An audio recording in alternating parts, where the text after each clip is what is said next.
Assalamu alaikum, урматтуу кыргызстандыктар, урматтуу Бишкек шаарынын тургундары. Мына бул муниципалдык машина.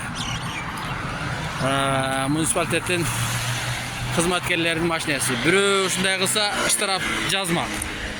Же мо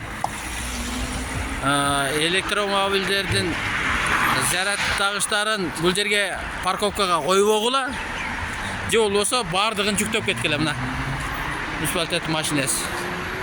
Мына красавчик балдарды карагыла. Мондай кылып парковканы алып турушундай кылганга мэрияга ким уруксат берди?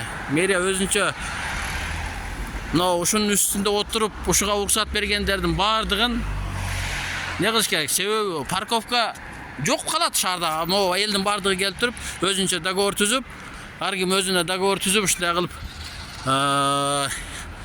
зарядтагыч кое бере турган болсо, шаарда парковка калбай калат. Шаарда машинелер парковкасын кайга батырат.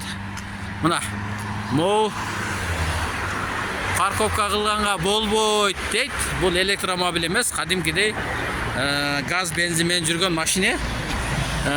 Мэриянын кызматкерлеринин машинеси. Мына номерлери да бар. Жанагы Саркаевпи, Паркаевпи дегендики. Ошонун командасынын машинеси.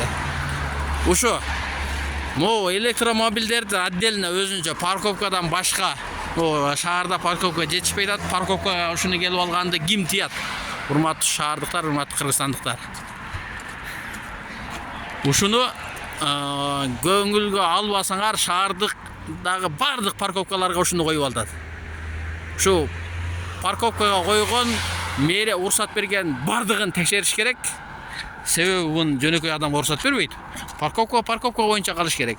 А заправка боюнча өзүнчө отдельно место кылып, ал жерге мэриядан мындай парковка эмес жерди табып, өздөштүрүп коюш керек. Парковканы келип алып эле сразу эки станция коюп туруп, зарядтагыч коюп туруп, машина токтотуп, машина өзү шаарда батпайт. Анан кандай кыласыңар бул жагын?